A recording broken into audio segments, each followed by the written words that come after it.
41 साल का MA जो सोना खोद रहा था सारा खबीत में, इनका मृत्यु हो गया है। इनके ऊपर एक लाठी से वार की गई है।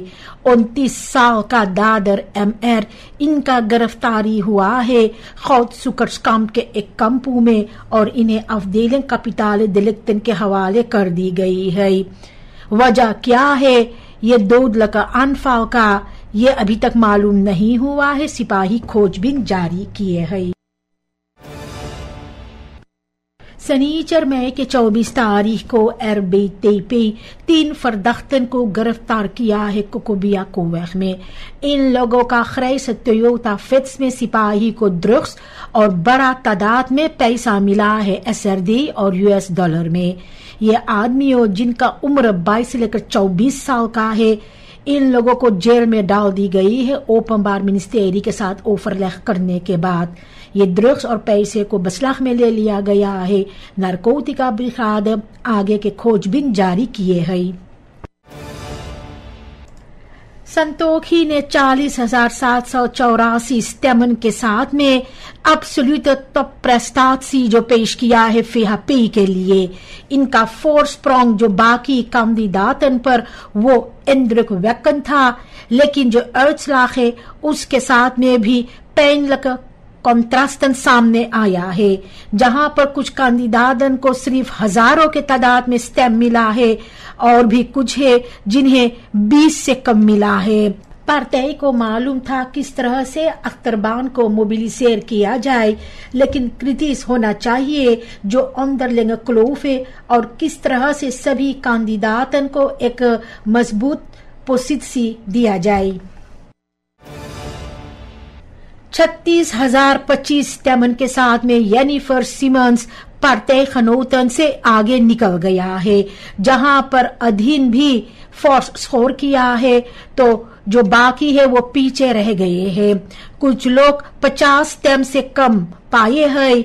NDP को टोटल 81,784 81,784 स्टेम मिला है, लेकिन जो इंटरन फर्देल्ड है बंटवारा है वो साफ नजर आते हैं। पार्टी लीडिंग को सोचना चाहिए एक बेहतर अंडरस्टैंडिंग अपने कैंडिडेटन को देने के लिए जो टुकमस्तख इलेक्टोरल ड्राफ्ट है उन्हें और बेहतर तरीका से फैलाने के लिए। NDP कॉप्स्टकन जैसे सिमोन्स पर बहुत ज्यादा निर्भर करते हैं, जहां पर 3 तालन कैंडिडेटन को कम स्टेमो मिला है।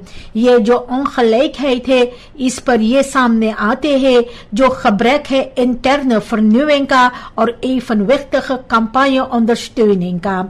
वाल्डरिंग का रीजनल कामयाबी से ये सामने आया है जो beperkt nationale spreiding है पार्टी का।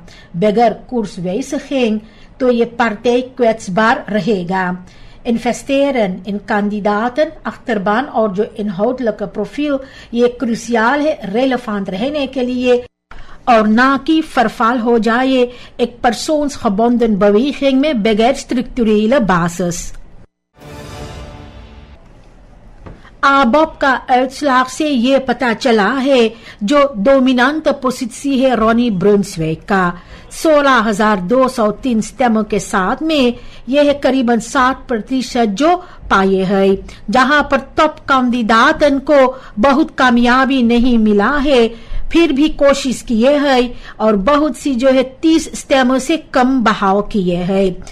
पार्टी को एक sterk aanhang था, लेकिन जो scheef verdeling है ये सामने आया है जो gebrekkige gespreiding है invloed का और beperkt kandidaatsundersteuning। ब्रुन्सविक ये स्वार्थ पुंट है और ये भी इंटरन डिवर्सिटेट के वजह से। रोनी ब्रुन्सविक ने 7% स्टेम जो अपनी ओर खींचे हैं, लेकिन जो सीख इनका कामयाबी जो है ये कामुफ्लेर कर रहे हैं जो क्वेट्सबार है थे पार्टी का जो क्लोफ है जो खाई है बाकी कैंडिडेटन के साथ में ये स्क्रेनन थे 22 कैंडिडेटन 100 स्टेम से कम पाए हैं। ऐसा लगता है कि आबोब सिर्फ एक इंसान पर निर्भय करते हैं, जहां पर कम रोयमते हैं नया लीडर्स का। बगैर hervormingen kandidaat selectie में और जो landelijke spreiding है, तो ये partij politiek instabiel रहेगा और भी afhankelijk रहेगा Brunswijk का persoonlijke aantrekkingskracht के वजह से। कुछ छोटा छोटा schrijf fouten processing verbaal में जो निकला है, तो होस्टैम ब्यूरो निकेरी का फैसला किया है hertelling करने के लिए। हालांकि कोई बड़ा onregelmatig खीदन नहीं है, लेकिन जो ट्रांसपेरेंसी है ये प्रायोरिटेट है, ये अहम है। OKB सिपाही और partij vertegenwoordigers के निर्देशन में हेर ओपनिंग स्टेम किस्तन का सही तरीका से हो रहे हैं। जो hertelling है इसको जारी की जाएगी जब तक पूरा duidelijkheid नहीं मिलेगा uitslag को लेकर के जो onomstotelijk vast है। NDP जो यानी सिमोन्स को आगे किया है और जो सामनwerking है VHP के साथ में वो आउटस्लाइड करती है, तो ऐसा लगता है कि यह पार्टी जो है ओपोजिसी में चला जाएगा। ABOP और NPS स्लूटल स्पेलर्स है जिन्हें फोरकरन है VHP के ओर। PL, BEP और A20 इस काम को और मजबूत कर सकते हैं। onderhandelingen अभी तक जारी है और जो पॉलिटिकल टूकॉम्स है इनमें तनाव भी और इंस्टेबल है। आने वाले दिनों में तो ये बपालंत हो जाएगा जो Max Verhoudingen है नया पार्लियामेंटेर लैंडस्केप में। NPS ने खतरा मोड़ लिया है अपना पॉलिटिकल एरफनेस को लेकर के NDP के साथ काम करने से, जिस तरह से PL और ABOP के साथ पहले हुआ था। इसका मतलब है जो सामनwerking है एक डोमिनेंट पार्टनर के साथ, उसके वजह से जो एक प्रोफाइल है वो खो दिया जाते हैं। कम सेटल्स के साथ और जो beperkte invloed है, तो ये कांस बड़ा है कि NPS overschaduw हो जाएगा। रोनाल्ड फिनिशियन ने चुने थे zelfstandigheid के लिए, जहां पर ग्रेगरी रेसलॉन्ट ने एक खतरा से भरे रास्ता चुना है जिसके वजह से NPS का अंत भी हो सकता है।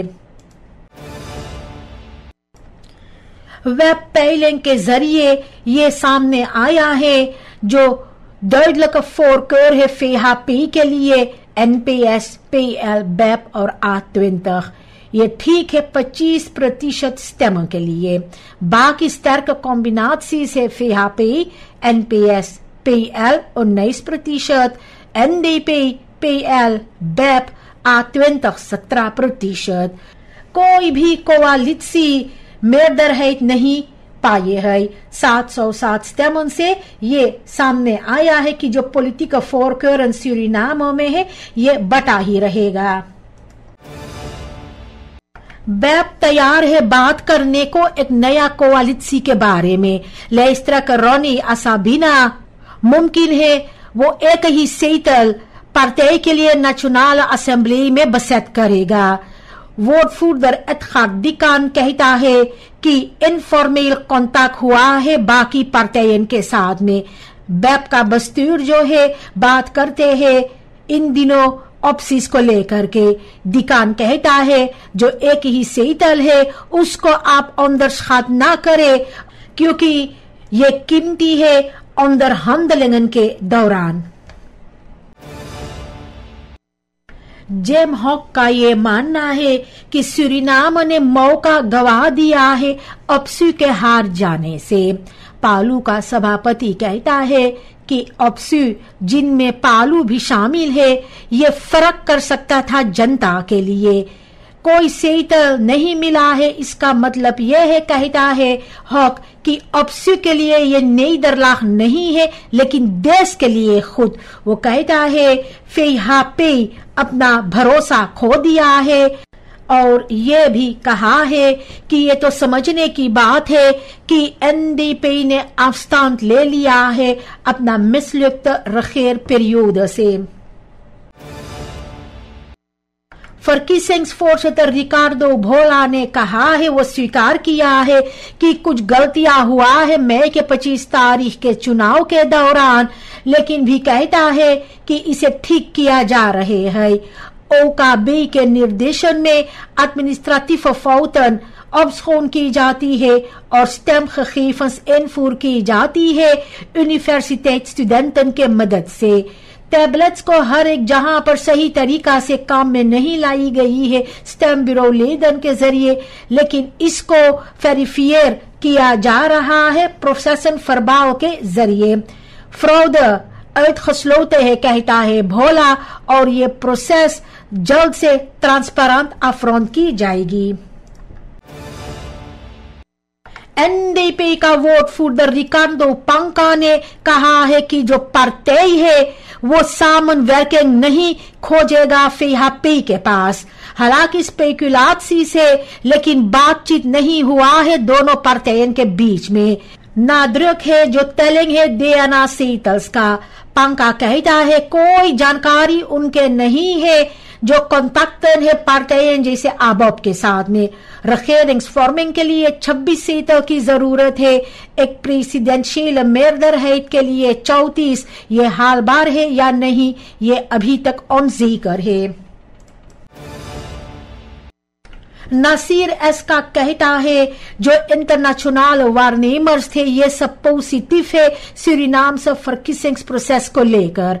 CARICOM, OAS और AU ने कहा है कोई सिग्नल नहीं पाए हैं फ्रॉड को लेकर के।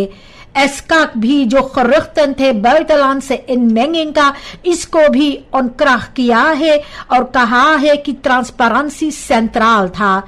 इनका टीम जो है अलर्ट था फेल्ट सिग्नलन पर और तुरंत कृति सिस्टम से कांटेक्ट किए है। प्रॉब्लम बिनलैंड में बारिश के वजह से ये एक लॉजिस्टिक ऑब्स्टैकल था, लेकिन जो इंटीग्रिटी थे उसको आंतास नहीं किए है। इसका कहता है ये प्रोसेस फलवासन और बतरौबार था। प्रवीण रामादीन गवर्नमेंट का वो जानकारी दिया है जो डिस्क्रिपेंसीज था आमताल किसर्स और स्टेमन के बीच वर्किंग्स डैशबोर्ड पर। वजह यह है जो टेक्निकल प्रॉब्लम थे onvoldoende ट्रेनिंग जो था स्टेम ब्यूरो लेदन का और niet correct bevestigen van gegevens। Ramadin कहता है ये जो verschillen है ये फ्रॉड के लिए टेकन नहीं है, लेकिन ये gevolg है menselijke fouten का और लॉजिस्टिक हॉर्डर्स जो होते हैं चुनाव के दौरान।